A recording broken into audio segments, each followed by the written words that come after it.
കഥ തുടരുന്നു.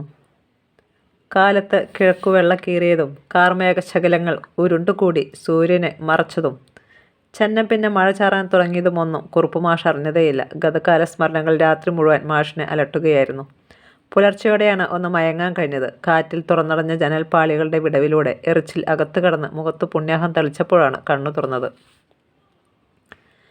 ജനലരികി പോയി നിന്നു. പുറത്ത് പ്രകൃതി മനോഹരി കുളിയും കഴിഞ്ഞ് ഏറിനൊടുത്ത് നിൽക്കുന്ന പെണ്ണിനെ പോലെ, ഒരു നവോടയെപ്പോലെ കാണപ്പെട്ടു. മുറ്റത്തങ്ങിങ്ങായി ചെളിവെള്ളം തളം കെട്ടി കിടക്കുന്നുണ്ട്. രാത്രിയിൽ മഴ തിമിർത്തു പെയ്തതിൻ്റെ ലക്ഷണം. ജനലരികിലേക്ക് ചാഞ്ഞു നിന്ന ചാമ്പയുടെ ഇലത്തുമ്പിലിറ്റ് നിന്ന ജലകണം ഒരു ചെറുകാറ്റിൽ ചിതറിത്തെറിച്ചു. ചാറ്റിലൊന്നടങ്ങിയപ്പോൾ ശാരദയെവിടെ? കണ്ണുകൾ ചുറ്റും പരതി. മാഷ് മകളെ തേടി അടുക്കള ഭാഗത്തേക്ക് നടന്നു. മുറ്റത്തെ കിണറ്റിൽ നിന്നും വെള്ളം കോരുകയാണവൾ, ചാറ്റിൽ മഴ നനഞ്ഞ്. ശാരദേ, നീ ഇങ്ങോട്ട് കയറിക്കേ, അദ്ദേഹം വിളിച്ചു പറഞ്ഞു. പെന്നെ മതി പണിയൊക്കെ, ഈ മഴച്ചാറ്റിൽ കൊണ്ട് വല്ല പനിയും പിടിക്കണോ? ഓ കഴിഞ്ഞ്, പനി പിടിച്ച് ചാവട്ടെ. വാക്കുകളിൽ വെറുപ്പും വിദ്വേഷവും കലർന്നിരുന്നു. അല്ലേൽ പിന്നെ ജീവിച്ചിട്ട് എന്തിനാ, അവൾ പറഞ്ഞു. നിഷേധി. പിറുപിറുത്തുകൊണ്ട് മാഷ് തിരിഞ്ഞു നടന്നു. മഴ ഇരച്ചു വന്നാൽ പെട്ടെന്ന് ഒന്നോടി വീട്ടിൽ കയറാനാവതില്ല, തർക്കുത്തരം പറയുന്നു. ഓർക്കാപ്പുറത്തൊരു വെള്ളിടി വെട്ടി. തീരെ പ്രതീക്ഷിക്കാത്തതായതുകൊണ്ട് ഒരടി പിന്നോക്കം മലച്ചുപോയി മാഷ്. ഇടിവെട്ടി മഴ പെയ്ത ഒരു പകൽ പെട്ടെന്ന് മനസ്സിലേക്ക് ഓടിയെത്തി. വിശ്വാസങ്ങളും പ്രതീക്ഷകളും ആകെ തകിടം പറഞ്ഞ ആ ദിവസം ഓർമ്മിക്കുമ്പോഴെല്ലാം അടിമുടി വിറകൊള്ളുകയാണ്. വേണ്ട, ആ ഭാഗത്തേക്ക് കടക്കണ്ട. മറക്കാൻ ആഗ്രഹിക്കുന്ന സംഗതികളാണ്, സംഭവങ്ങളാണ് അതൊക്കെ. മനഃപൂർവ്വം മറക്കാൻ ശ്രമിക്കുമ്പോഴാണ് വസ്തുതകൾ കൂടുതൽ മിഴിവോടെ അകതാരിൽ തെളിയുന്നതും. ഏതൊന്നിനെക്കുറിച്ച് ആലോചിക്കില്ല എന്ന് തീരുമാനിക്കുന്നുവോ അതിനെ തന്നെ ആദ്യം മനസ്സിൽ കണ്ടല്ലേ തീരൂ. ഒന്നുമില്ലെങ്കിൽ ഒന്നും ചിന്തിക്കാതെയിരിക്കുന്ന നമ്മെക്കുറിച്ച് നാം ആലോചിച്ചു കൊണ്ടിരിക്കും. ചിന്തകളില്ലാത്ത മസ്തിഷ്കത്തിന് വിശ്രമമുള്ളൂ. അനുഭവങ്ങൾ അയവർക്കെന്ത് സ്വയം ദഹിക്കാനാണ്. അത് നഷ്ടങ്ങളും സങ്കടങ്ങളുമാണെങ്കിൽ അല്പം സ്വസ്ഥത കാംക്ഷിച്ച് മാഷ് അവിടെ നിന്ന് എഴുന്നേറ്റ് പോയി ചിന്തകളെ മറ്റിടങ്ങളിലേക്ക് വ്യാപിപ്പിച്ചു. കുമാർ കോളേജിൽ പോയി തുടങ്ങിയതോടെ അവൻ്റെ ആവശ്യങ്ങൾ നാൾക്കുനാൾ വർദ്ധിച്ചു വരികയായിരുന്നു. ആവശ്യങ്ങളെല്ലാം തന്നാൽ കഴിയുന്നതുപോലെ നിറവേറ്റിക്കൊടുക്കാൻ പണിപ്പെട്ടു കുറുപ്പുമാഷ്. ചോദിക്കുന്നത് കൂടാതെ കുറേയൊക്കെ കണ്ടറിഞ്ഞും ചെയ്യുമായിരുന്നു. കഷ്ടപ്പെട്ടും കടം വാങ്ങിയുമൊക്കെ തന്നെ. എന്നാൽ പോലും അവനൊരു ബുദ്ധിമുട്ടും അറിയാനിടയാകരുത്, അതായിരുന്നു ആഗ്രഹം. 10ാം തരത്തിൽ എത്തിയപ്പോഴേക്കുമാണ് ശാരദയ്ക്ക് മരുന്നും മന്ത്രവുമൊക്കെ ഫലിച്ചു തുടങ്ങിയത്. എങ്കിലും പഠിപ്പിൽ പഴയതുപോലുള്ള ശ്രദ്ധയോ വേണ്ടത്ര ജാഗ്രതയോ കാട്ടിയില്ല. നടക്കാമെന്ന അവസ്ഥ വന്നപ്പോൾ നടപ്പിലെ വ്യത്യാസം പ്രകടമായി കണ്ടുവെങ്കിലും ഇടതുകാലിന് അല്പം ബലക്കുറവ് തോന്നിയതല്ലാതെ ശോഷിച്ചു പ്രത്യക്ഷത്തിൽ കാണാനേ ഇല്ലായിരുന്നു. അത് ശരിയാകുമെന്ന് വൈദ്യർ തീർത്തു പറഞ്ഞില്ലെങ്കിലും എന്നെങ്കിലും ശരിയാകുമെന്ന് അച്ഛനെപ്പോലെ മകളും വിശ്വസിച്ചു. എങ്കിലും അപകർഷതാബോധം ശാരദയെ വിട്ടുപിരിഞ്ഞില്ല. മാർക്കറ്റിൽ ദുർലഭമായ ചില പഴവർഗ്ഗങ്ങളും ഭക്ഷണപദാർത്ഥങ്ങളും ശാരദയ്ക്ക് വൈദ്യർ നിർദ്ദേശിച്ചിരുന്നു. കൂടാതെ താറാവിൻ്റെ മുട്ട എള്ളെണ്ണയിൽ വേവിച്ച് വറ്റിച്ച് കഴിക്കാനും ചില ലേഹ്യങ്ങൾ ദിവസവും രാത്രി തുടർന്ന് കഴിക്കണമെന്നും നിർബന്ധമായും വൈദ്യർ ആവശ്യപ്പെട്ടു. ഇതൊക്കെ സംഘടിപ്പിക്കാൻ എത്ര ദൂരം വേണേലും കുമാർ പോകുമായിരുന്നു. തൻ്റെ കായിക ബലം കൊണ്ട് നേടാവുന്ന സഹായങ്ങളൊക്കെ അവൻ്റെ ഭാഗത്തു നിന്നുമുണ്ടായിരുന്നു. അങ്ങനെയുള്ള ഏതോ നാളുകളിലൊന്നാവാം, അല്ലെങ്കിൽ തിരിച്ചറിവ് കൈമോശം വന്ന ഏതോ അഭിശപ്ത നിമിഷത്തിൽ, ദൈനംദിന ജീവിത പന്താവിൻ്റെ അജ്ഞാതമായ ഏതോ വഴിത്തിരിവിൽ വെച്ച്, വികാരം വിചാരത്തെ കീഴ്പ്പെടുത്തിയ വശ്യം മുഹൂർത്തത്തിൽ എവിടെയെങ്കിലും വച്ചാവാം ഒരു വെളിപാട് പോലെ അവൾക്കവനോട് സ്നേഹം തോന്നി തുടങ്ങിയത്. അത് വളർന്ന് പന്തലിച്ച് പരസ്പരമുള്ള പ്രേമബന്ധത്തിൽ കലാശിച്ചതും അങ്ങനെയാണെന്നാണ് അനുമാനിക്കേണ്ടത്. സത്യത്തിൽ പ്രണയമെന്ന വാക്കിന് ഇവിടെ എന്തു പ്രസക്തി? അതും തികച്ചും ഏകപക്ഷീയമായിരുന്നില്ലേ അന്നും ഇന്നും? അതെ, അങ്ങനെ തന്നെ വേണം കരുതാൻ. അവൻ്റെ സ്നേഹപ്രകടനങ്ങൾ സ്വാർത്ഥ താല്പര്യങ്ങൾ സംരക്ഷിക്കാൻ വേണ്ടി നടത്തിയ നാടകമല്ലേ? ഇന്നങ്ങനെ തീർത്തും മാഷ് വിശ്വസിക്കുന്നു. ആ വിശ്വാസത്തെ അരക്കിട്ടുറപ്പിക്കാൻ പോകുന്നതായിരുന്നു പിന്നീട് ഇന്നുവരെയുള്ള സംഭവങ്ങൾ. ശാരീരിക ബുദ്ധിമുട്ടുകൾ കൂടെ അകമ്പടിയായി ആസ്തമയും, പുറമെ മാനസിക വ്യതയും. 10ാം ക്ലാസ് കഷ്ടിച്ചു കടന്നുകൂടിയ ശാരദ മുന്നോട്ട് പഠിക്കാൻ വിമുഖത കാട്ടി. 2 പേരെ കോളേജിലയച്ച് പഠിപ്പിക്കാൻ മാഷിനും പാങ്ങില്ലായിരുന്നു. ആ സത്യം മനസ്സിലാക്കി അവൾ സ്വയം പിൻവാങ്ങുകയും ചെയ്തു. ആശകളും അഭിലാഷങ്ങളും ഭാവി പ്രതീക്ഷയും എല്ലാം തൻ്റെ കുമാരേട്ടനേൽപ്പിച്ചുകൊണ്ട്, അവൻ്റെ ആശയങ്ങൾ സാധ്യതമാക്കിക്കൊണ്ട്, ആഗ്രഹങ്ങൾ നിറവേറ്റിക്കൊടുത്തുകൊണ്ട്, അഭിലാഷങ്ങളും അതിമോഹങ്ങളും അംഗീകരിച്ചുകൊണ്ട് അവൾ സ്വയം ബലിയാടാവുകയായിരുന്നു. അതിനതിന് ആവശ്യങ്ങൾ ദിനം പ്രതി വർദ്ധിച്ചുകൊണ്ടുമിരുന്നു അവന്. പട്ടണത്തിലെ ജീവിതം സ്വാഭാവികമായും കുമാരനെ പുതിയൊരാളാക്കി മാറ്റുകയായിരുന്നു. പണമൊഴുക്കി ദൂർത്തടിക്കാൻ കിട്ടാതിരുന്ന ഒരവസരത്തിൽ ഒരു നാൾ ധാർഷ്ട്യത്തോടെ കുറുപ്പ് മാഷോട് കയർത്തു സംസാരിക്കുക പോലും ഉണ്ടായി. പക്ഷേ സകലതും മറന്ന് പിന്നീട് വീണ്ടും വിചാരമുണ്ടായി സൗമ്യത നടിച്ച് ക്ഷമായാചനയുമായി എത്തും. അതാണ് അവൻ്റെ വിജയവും. അനുഭവജ്ഞാനം കൂടുതലുള്ള രാഘവ കുറുപ്പിന് എന്ന മാതൃക അധ്യാപകന് അന്നേ അവൻ്റെ സ്വഭാവം കുറേയൊക്കെ പഠിക്കാൻ കഴിഞ്ഞിരുന്നു. പക്ഷേ പറഞ്ഞിട്ടെന്താ? പൊട്ടിപ്പെണ്ണായ ശാരദയാകട്ടെ അവൻ്റെ എല്ലാ ഇഷ്ടങ്ങൾക്കും അരുനിന്ന് അത് സാധിപ്പിച്ചു കൊടുക്കാനുള്ള വ്യഗ്രതയിൽ രാവും പകലും അവനായി ഹോമിച്ചു. അന്ധമായ ആരാധനയും പ്രേമവും അവളെ വീണ്ടും അദ്ധയാക്കി. ഒരു തിരശ്ശീലയിൽ എന്ന പോലെ തെളിഞ്ഞു വന്ന ചിതലരിച്ചു തുടങ്ങിയ ചിന്തകൾ. മാഷിന് തന്നോട് തന്നെ വെറുപ്പ് തോന്നി. അച്ഛനുറങ്ങുകയായിരുന്നില്ലേ? അവിടേക്ക് വന്ന മകളുടെ ചോദ്യം കേട്ട് ഞെട്ടി കണ്ണു തുറന്നു. ശാരദയുണ്ട് നിഴൽ പോലെ മുന്നിൽ. കണ്ണാകെ ചുവന്ന ചെമ്പരത്തിപ്പൂ പോലെയല്ലോ. അച്ഛനെന്താ സുഖമില്ലേ? അവൾ ചോദിച്ചു. ഒന്നുമില്ലടി. കുട്ടൻ ഇതുവരെ വന്നില്ലേ? മകൻ്റെ പേര് പോലും അമ്മയെ പ്രകോപിതയാക്കുമെന്നറിയാമായിരുന്നിട്ടും ചോദിച്ചു പോയി. തനിക്കൊന്നും പറ്റിയിട്ടില്ല എന്ന് വരുത്തി തീർക്കാനുള്ള വിഫല ശ്രമമായിരുന്നത്. അയ്യോ, അരുൺകുമാർ നാട്ടുകാരുടെ പ്രശ്നങ്ങളെല്ലാം ഒന്ന് ഒതുക്കി തീർത്തിട്ട് ഇങ്ങ് എത്തണ്ടേ അച്ഛാ? മാഷൊന്നിരുത്തി മൂളി. ശാരദേ, അപ്പുറത്താരോ നീട്ടി വിളിക്കുന്നത് കേട്ട് അവൾ അങ്ങോട്ടേക്ക് നടന്നു. ഓ, ലീല ചേച്ചിയോ? പശുക്കൾക്ക് തീറ്റ ചെത്താൻ പോകാനുള്ള തയ്യാറെടുപ്പിലാണ് ലീല ചേച്ചി. ഒരു ചാക്കും അരിവാളും ഉണ്ട് കയ്യിൽ. നീ വരുന്നില്ലേടി? അവർ ചോദിച്ചു. ചേച്ചി നടന്നോളൂ, ഞാൻ അച്ഛന് ഇത്തിരി ചായ ഉണ്ടാക്കി കൊടുത്തിട്ട് വന്നേക്കാം. എന്നും ഇതേ സമയത്താണ് പുല്ലരിയാൻ പോവുക. ഇന്ന് തീരെ ഉത്സാഹമില്ല. എന്നാലും പതിവ് തെറ്റിക്കണ്ട, പോയേക്കാം. അല്ലെങ്കിൽ കന്നുകാലികൾ പട്ടിണിയാവും. പുല്ലരിഞ്ഞുകൊണ്ട് നിന്നപ്പോഴാണ് ലീലയിൽ നിന്ന് ആ ചോദ്യം ഉയർന്നത്. ശാരദേ, നിന്നെ കാണാൻ ആരൊക്കെയോ വരുന്നെന്ന് കേട്ടല്ലോ, ശരിയാണോ? കേട്ടതും ശാരദ സ്തംഭിച്ചു പോയി. അരിവാൾ കൊണ്ട് തറയിൽ ആഞ്ഞു വെട്ടി. അതവിടെ കുത്തി നിർത്തി നിവർന്നു നിന്ന് രണ്ടു കൈയും എളിയിലൂന്നി ലീലയെ മിഴിച്ചു നോക്കി. എന്താ പറഞ്ഞത്? നിന്നെ ആരാ പെണ്ണു കാണാൻ വരുന്നതെന്ന് ഞാൻ ചോദിക്കുകയായിരുന്നു. ഇതാര് പറഞ്ഞു ലീല ചേച്ചിയോട്? ആര് പറഞ്ഞാലും നല്ല കാര്യമല്ലേ? അല്ല, ശാരദ അർത്തു മുറിച്ച് പറഞ്ഞു. എനിക്കിത് നല്ല കാര്യമായി തോന്നുന്നില്ല. നിനക്കെന്താ ശാരദേ, ബുദ്ധിയില്ലേ? അയാളുടെ കാര്യം നോക്കി പോയിട്ട് കാലം എത്രയായി? നീ നിൻ്റെ കാര്യം നോക്ക്. അല്ലാതെ വിധവകളെപ്പോലെ ഇങ്ങനെ. ജീവിതം ഒരിക്കലേ ഉള്ളൂ, അത് മറക്കണ്ട. നിർത്ത്, മതി സാരോപദേശം. ശാരദ കലികൊണ്ടു. എന്നോടെന്തിനാ നീ ചാടുന്നേ? ആ പണിക്കര് പറഞ്ഞതാ. ആ പണിക്കര് ചേട്ടനെ ഞാനൊന്ന് കാണട്ടെ. അയാളൊരു വൃത്താന്ത പത്രം. ഞാൻ പോലും അറിയാത്ത എൻ്റെ കാര്യം ഇയാൾക്ക് എവിടെ നിന്ന് കിട്ടി? അവൾ ചൊടിച്ചു. ഓ, ഇനി ആ പാവത്തിനോട് ചെന്ന് മേക്കിട്ട് കയറിക്കോ. ഇക്കാലത്തൊരു നന്മ ചെയ്യാനും പാടില്ല. ലീലയ്ക്കും അരിശം പിടിച്ചു തുടങ്ങി. അതെ, എനിക്ക് ആരും നന്മയും കൊണ്ട് വന്നേക്കണ്ട. നിങ്ങൾ പറഞ്ഞല്ലോ ജീവിതം ഒരിക്കലേ ഉള്ളൂ എന്ന്. ശരിയാ, ഒരിക്കലേ ഉള്ളൂ ദാമ്പത്യവും. എന്നെ സംബന്ധിച്ച് അതെന്നേ കഴിഞ്ഞു. ലീലയ്ക്ക് ഉള്ളിൽ ശാരദയോട് നീരസം തോന്നി. അവളെ ഒന്ന് കൊച്ചാക്കാൻ വേണ്ടി പറഞ്ഞു. പറയുമ്പോൾ പരിഭവം തോന്നരുത്. നീ ഒന്ന് ആലോചിച്ചേ ശാരദേ. അയാൾ ചെയ്തതിൽ 100% അയാളെ കുറ്റപ്പെടുത്താൻ ആർക്കെങ്കിലും പറ്റുമോ? ശാരദ തുറച്ചു നോക്കി. ലീല ചേച്ചി തന്നെയോ ഈ പറയുന്നത്? ഓ ചേച്ചി, അയാളെ ന്യായീകരിക്കുകയാണോ? അവൾ ചോദിച്ചു. ഞാനല്ല, നാട്ടുകാർ. അവർ ന്യായീകരിക്കുന്നു. രണ്ടുപേർക്കുമിടയിൽ അല്പനേരത്തേക്ക് നിശബ്ദത തളം കെട്ടി നിന്നു. അതിൻ്റെ തുടർച്ചയെന്നോണം ലീല പറഞ്ഞു. നിങ്ങൾ തമ്മിൽ എന്ത് യോജിപ്പാ ഉള്ളത്?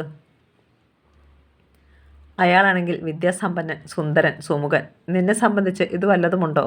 നീ സുന്ദരിയല്ലെന്നല്ല, അംഗവൈകല്യമുള്ള ഭാര്യ പുരുഷന്മാർക്ക് ഒരു വലിയ കുറവായി തോന്നും. മുടന്തിയെന്ന് അയാൾ തന്നെ പറയുന്നത് നീയും കേട്ടിട്ടുള്ളതല്ലേ? സ്വന്തം പ്രൗഢിക്കും പരിഷ്കാരത്തിനുമൊക്കെ ചേരുന്ന ഒന്നിനെ കണ്ടപ്പോൾ അയാളങ്ങ് പോയി, അത്ര തന്നെ. അല്ലേലും ചേരേണ്ടത് തമ്മിലേ ചേരൂ. ഇനി എന്ത് പ്രതീക്ഷിച്ചാ മഴ കാത്തിരിക്കുന്ന വേഴാമ്പലിനെ പോലെ നീ ഇങ്ങനെ? ആയിക്കോട്ടെ, എന്നെ എൻ്റെ പാട്ടിന് വിട്ടേക്ക്. വിതുമ്പിക്കൊണ്ട് ശാരദ അത് പറഞ്ഞപ്പോൾ ലീലയുടെ മനസ്സാർദ്രമായി. നല്ല ബന്ധമാണിതെങ്കിൽ നീ സമ്മതിക്കണം ശാരദേ, അവർ പറഞ്ഞു. എനിക്ക് പ്രായപൂർത്തിയായ ഒരു മകനുള്ള കാര്യം നിങ്ങളൊക്കെ മറന്നു പോകുന്നു. എൻ്റെ അച്ഛൻ പോലും എന്നെ മനസ്സിലാക്കുന്നില്ല. അത് പറഞ്ഞതും അടക്കി വെച്ചിരുന്ന ആത്മനൊമ്പരം അറിയാതെ അണപ്പൊട്ടിയൊഴുകി. വേണ്ട, നീ പിണങ്ങണ്ട. ഞാൻ മനസ്സിൽ തോന്നിയത് പറഞ്ഞു എന്നേ ഉള്ളൂ. നീ വിഷമിക്കുകയൊന്നും വേണ്ട ശാരദേ. പിന്നെ പരസ്പരം സംസാരിക്കാൻ ഇരുവരും വിമുഖത കാട്ടി. വീടെത്തും വരെ ശാരദയുടെ മനസ്സ് നിലവിളിക്കുകയായിരുന്നു. വരട്ടെ, അയാളിങ്ങ് വരട്ടെ, ആ പണിക്കർ. അച്ഛനോട് രണ്ടു പറയണം. വലിഞ്ഞു മുറുകിയ മുഖവുമാണ് അവൾ വീട്ടിലേക്ക് കയറി ചെന്നത്. അച്ഛനെ അവിടെയെങ്ങും കണ്ടില്ല. അത്താഴത്തിനിരിക്കുമ്പോഴാണ് അച്ഛനും മകളും മുഖാമുഖം കണ്ടത്. രണ്ടു മുഖങ്ങളും വിജൃംഭിച്ചിരുന്നു. മാഷാണ് തുടങ്ങി വെച്ചത്. പെരുമ്പറ കൊട്ടുന്ന മനസ്സോടെ വിഷയം അവതരിപ്പിച്ചു. ശാരദ എങ്ങനെ പ്രതികരിക്കുമെന്ന് അറിയുകയല്ല. എങ്കിലും പറയാതെ തരമില്ലല്ലോ. മനസ്സിൻ്റെ പിരിമുറുക്കം നിയന്ത്രിച്ച് മാഷ് മുഖവുരിയിട്ടു. മോൾ അച്ഛനോട് തട്ടിക്കയറരുത്.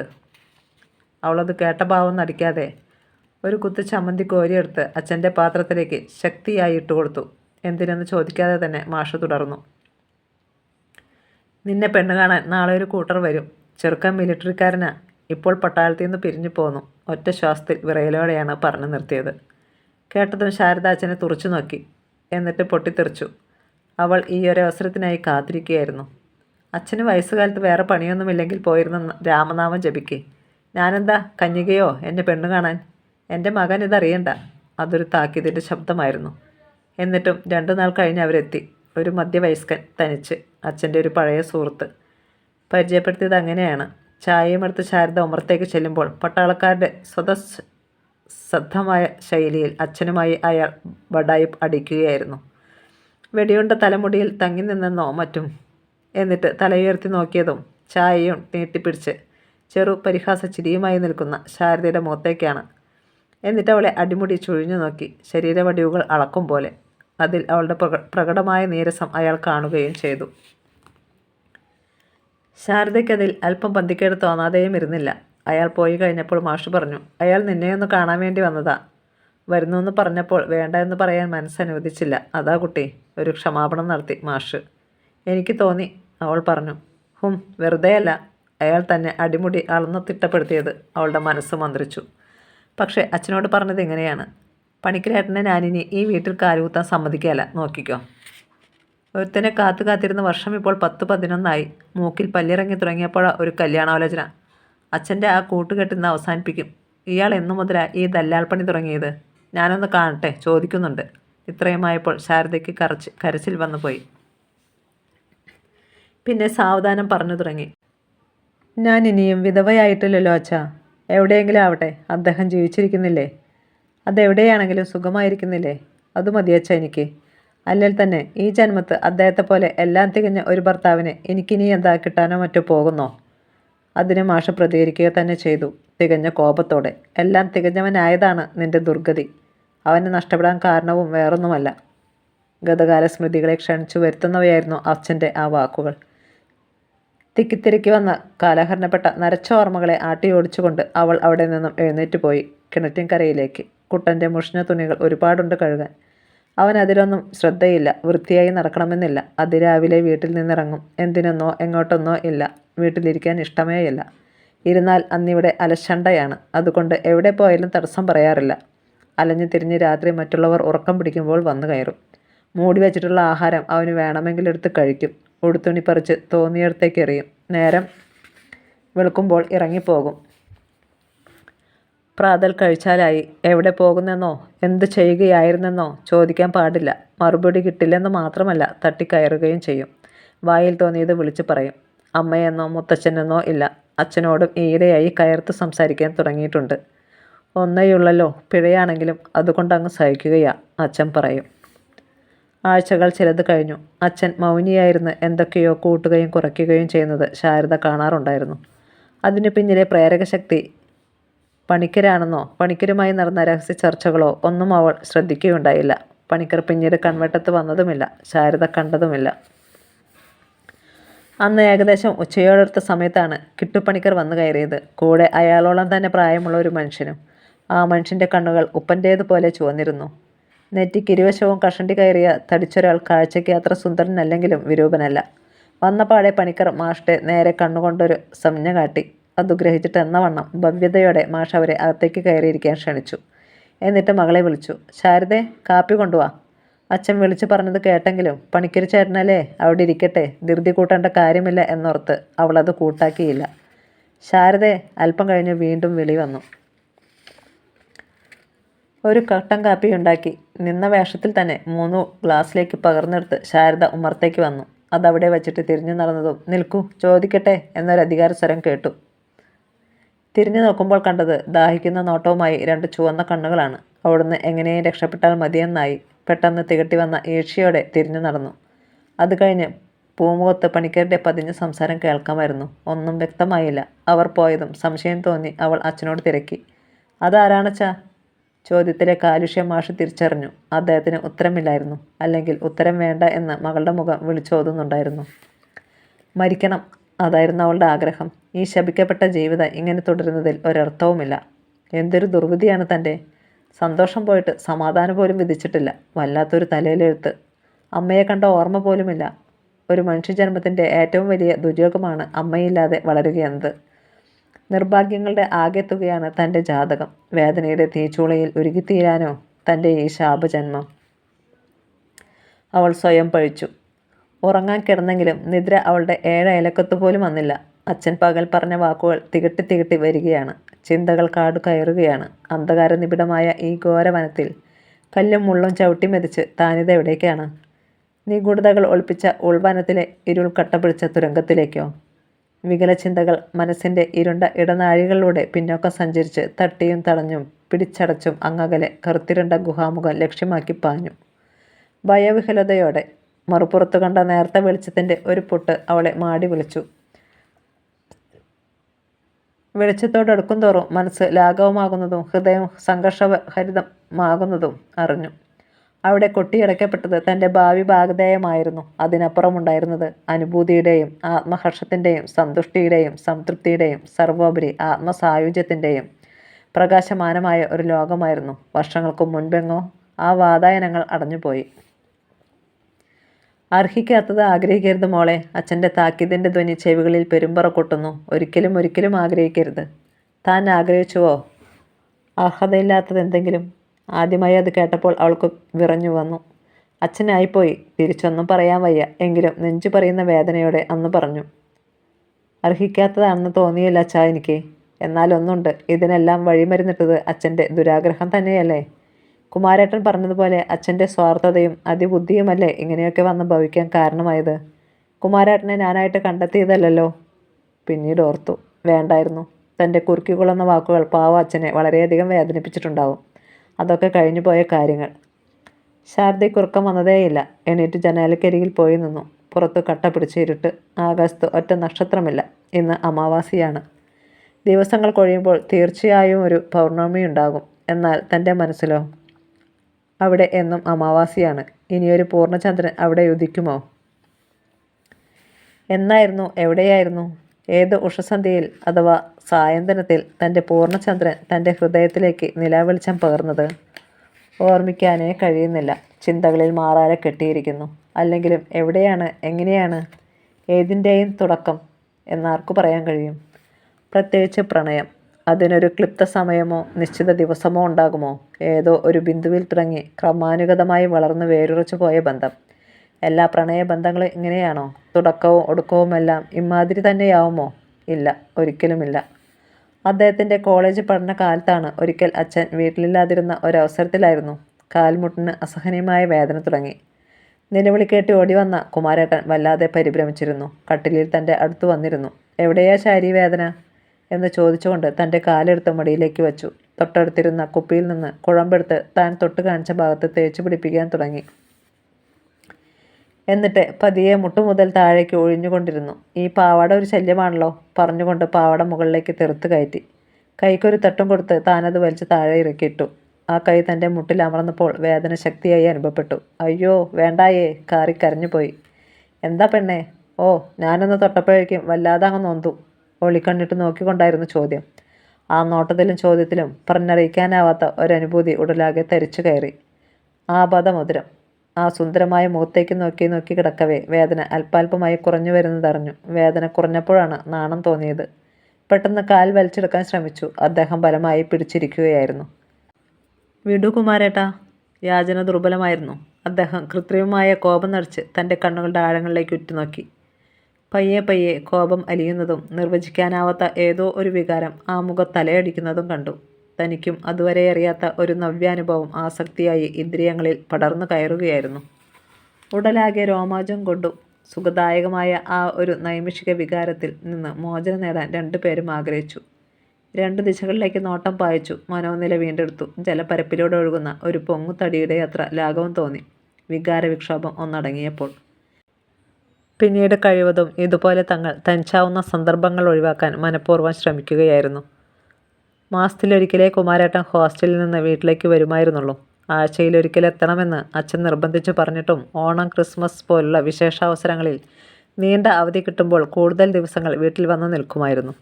അങ്ങനെയുള്ള ഏതോ ഒരു സന്ദർഭത്തിലാണ് അച്ഛൻ പറഞ്ഞത്, കുമാറെ, ശാരദയുടെ പേരിൽ ചില നേർച്ചകളൊക്കെയുണ്ട്. അടുത്തുള്ളതൊന്നും സാരമില്ല. ബുദ്ധിമുട്ടില്ലേൽ നിനക്ക് അവളെയും കൂട്ടി ഒന്ന് തിരുപ്പതി വരെ പോകാൻ സാധിക്കുമോ? എനിക്ക് സ്കൂളിൽ പോയേ മതിയാകൂ. ഈ അവധി ദിവസങ്ങളിൽ ചെയ്തു തീർക്കേണ്ട കുറച്ച് ജോലികളുണ്ട്. നീ എന്തു പറയുന്നു? അദ്ദേഹം സമ്മതഭാവത്തിൽ തലയാട്ടുന്നത് കണ്ട് താൻ ഭഗവാനെ എന്ന് വിളിച്ചുപോയി. മറ്റൊന്നുമല്ല, അടുത്ത നിമിഷം തന്നെ അതിൻ്റെ അപകട സാധ്യതകളെപ്പറ്റിയും വരും വരായകളെപ്പറ്റിയും ചിന്തിച്ചുപോയി. പാവം അച്ഛൻ എന്തറിയുന്നു മറ്റുള്ളവരുടെ മനോവികാരങ്ങൾ. അങ്ങനെ പുറപ്പെട്ടു. 1-2 ദിവസത്തേക്കുള്ള ആവശ്യ സാമഗ്രികളും മറ്റും തയ്യാറെടുപ്പുകളുമായി. അന്ന് കുലം കുത്തിയൊഴുകുന്ന നദി പോലെ ചിന്തകളുടെ അനുരണനം ഹൃദയത്തിൽ സൃഷ്ടിച്ച വേലിയേറ്റം തടഞ്ഞു നിർത്താനാവാതെ അവൾ ഏങ്ങി വലിക്കാൻ തുടങ്ങി. അന്നത്തെ ഓർമ്മ പോലും ഉള്ളിൽ പ്രകമ്പനം കൊള്ളിക്കുന്നതായിരുന്നു, സംഘർഷം ഉളവാക്കുന്നതായിരുന്നു. തത്സമയം തന്നെ അതോടൊപ്പം അവാച്യമായ ഒരു ആനന്ദ നിർവൃതി നൽകുന്നതുമായിരുന്നു. കഥ തുടരും.